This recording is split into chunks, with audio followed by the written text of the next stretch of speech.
continue to reiterate that this really is your best source of news.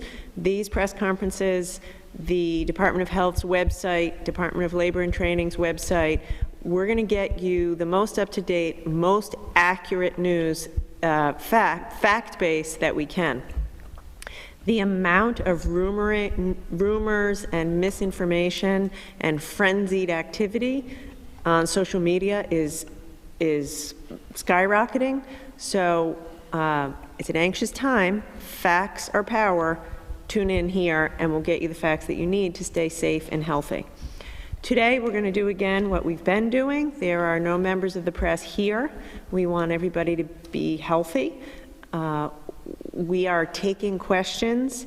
I will be answering questions in the order that they've been received, and we'll do our very best to answer every single question. Yesterday, we ran out of time. We weren't able to answer every question.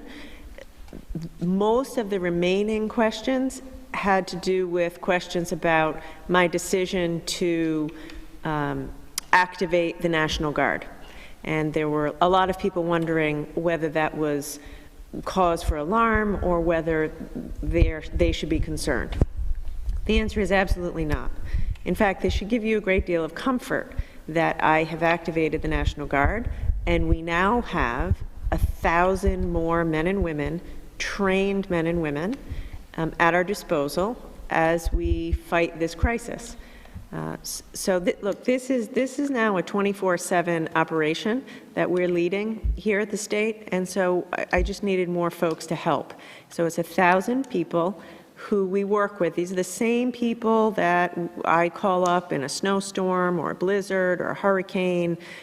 Last year when we had the power shortage in Aquidneck Island, and they're helping us to do testing, they're helping us with logistics, they may help us to deliver things or deliver tests or deliver food. So please do not be alarmed. If anything, breathe a sigh of relief that we now have more people, more boots on the ground, so we can really put a lid on this virus as quickly as possible. And again, I want to thank the National Guard. Special thanks to General Callahan, who is doing a fantastic job leading the Guard through all of this. The second biggest question that we are getting at this time is whether I plan to issue some sort of a very dramatic state lockdown or shelter in place. And other states are using that sort of language, other cities are, and people here in Rhode Island are wondering if that's what's headed your way. So the answer is no. At this time, I do not have any plans to do that.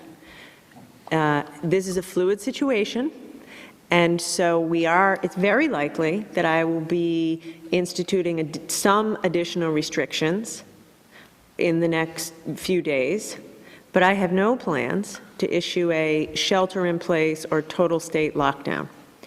The reason for that is because I know we need to have some semblance of an economy.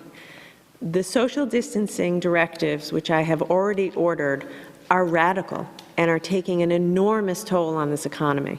By the way, I know that. And so many of the small businesses, you're putting on a very brave face, and I can't tell you how much I appreciate that. You're doing the right thing. You're keeping all of us safe, but it's tough. So I'm trying to strike a healthy balance between doing everything we can to put a lid on the virus, but maintain some semblance of an economy. Now, this is only going to work if everybody obeys the directives that are already out there. I cannot emphasize that enough. Right now, there is an order in the state of Rhode Island that you cannot participate in gatherings of greater than 10 people. We're out every day looking to make sure we don't see more than 10 people gathered. And if we see it, we're going to break it up. So are mayors, so are local police departments. You are ordered to stay home if you're feeling sick. You are ordered to work from home if at all possible. And of course, we have the orders as it relates to different businesses, restaurants, bars, gyms, etc. This moment right now, this weekend, this week, could be the most important week that we face in keeping a lid on this virus. You see the experience of places like New York City, San Francisco, New Orleans, Seattle. They fall past a tipping point, and then there's a skyrocket.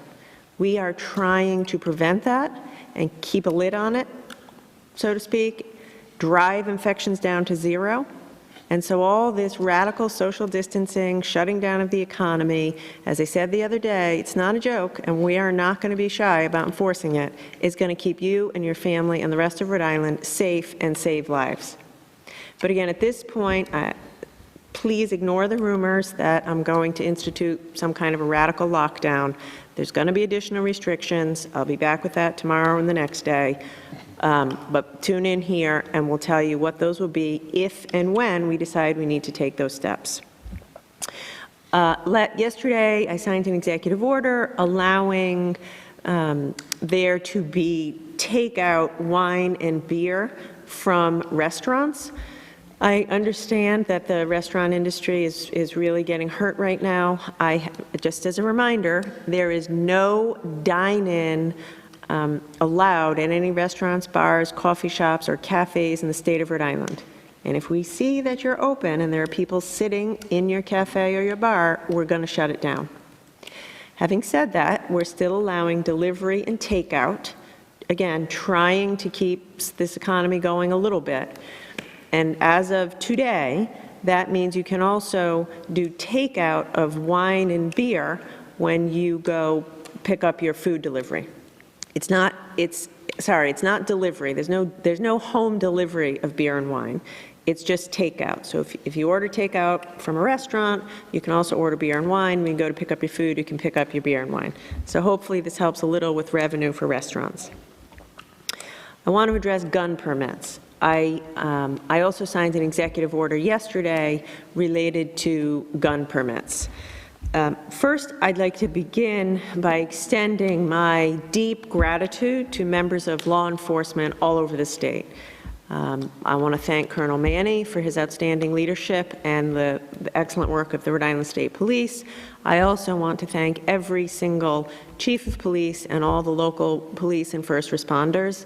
These folks are really working hard to help us get this right and keep people safe. In our daily contact, or our regular contact with chiefs of police, we are hearing that, like everybody else, they're starting to get overwhelmed with work and particularly keeping up with the background checks necessary for providing a gun permit. So the Rhode Island Police Chiefs Association reached out to me and asked for help. And so as a result, yesterday I signed an executive order extending the time period to complete a background check from 7 days to 30 days. So today, a background check must be completed within 7 days before the purchase can happen. We're extending that to 30 days.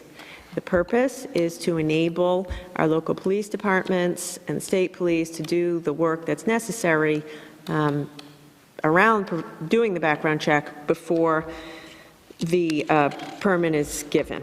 So this is designed to keep everybody safe. And I want to thank the police chiefs for all the hard work that they're doing. I want to pause for a second and just acknowledge the level of stress and anxiety that people are feeling right now. This is tough. This is really tough, and it's probably going to get tougher as the days drag on. I want you to know my eye is firmly on getting us through this, getting to a recovery stage, and getting to a place where we can go back to some kind of normal and definitely get you back to work. It's going to take a little while. I don't know exactly how long, but I know the next couple of weeks at least are going to continue to be extremely difficult. So as the anxiety ratchets up and as the tension ratchets up, I will just continue to remind you, don't let yourself get isolated. Seek help if you need it. Pick up the phone, figure out ways to stay connected, even though we can't gather in big gatherings. A few other thoughts. Health insurance. As I've said so many times, nobody should have to choose between paying the rent and getting health insurance. So to that end, I just want to remind people, our health exchange, Health Source Rhode Island, is opening a special enrollment period. They have opened a special enrollment period. It's open until April 15th. I recognize that this is a terrible time to be without health insurance, so to that end, we've opened up a special enrollment period. If you need to purchase health insurance, go to Health Source RI, open enrollment, special COVID open enrollment until April 15th. Separate from that, I know, unfortunately, a lot of folks have been laid off. I want to remind everybody that if you're laid off and need to go purchase health insurance, you could do that for a period of 60 days from when you've been laid off on the health exchange. And that's any time. So if you're laid off now, or if you're laid off in a month, you always have 60 days to go to Health Source RI and purchase health insurance. And we do want to make sure everybody has health insurance as we're dealing with this health crisis. It's the weekend. It's a time of religious gatherings and for people of faith to come together. I just want to remind faith leaders of all faiths that this is not a time to allow folks to come into your churches, your synagogues, your mosques, and it's a time for you to encourage folks to stay home. We do not want to be out and about this weekend seeing large gatherings in temple, large gatherings in church, large gatherings in mosques, or any other religious settings. And if we do, we're going to ask you to break it up. There are many ways to worship. I had a call yesterday with faith-based leaders, and I asked them to stay in touch with their parishioners even more than usual. Pick up the phone, have prayer sessions over the phone, pick a designated time of day to pray for one another. Get creative, stay in touch with people in your faith community, make an extra effort to stay in touch with people in your faith community. But don't go to church, don't go to the synagogue, don't go into a building of any kind this weekend with more than 10 people. Period, no excuses. This is rough. This is rough on my family and I as well. I miss going to church. We miss seeing our people in our faith community. I know it's really hard, but for now and until future notice, I'm asking us all to suspend our normal way of life and do what's right so Rhode Island together can get through to the other side of this. I just want to make one last plea to the people of Rhode Island. This weekend really matters. Next week really matters. I am very in touch with the data and the evidence related to this virus as it relates to our state. And we have been working around the clock to increase our supply of personal protective equipment, increase our ability to test. We want to be testing much more rapidly than we are today. And of course, we want to expand our potential hospital beds if we do get to a surge. The most important thing is that we don't get overwhelmed, period, and that we don't get and we certainly don't get overwhelmed before we're ready to handle it. Which means that this moment now, these next days, are absolutely critical. Because just look at the experience of other places. When the genie's out of the bottle, you can't put it back in. So I am imploring you, no matter how hard it is, no matter how important you think that meeting is or getting together with friends is, please do not do it.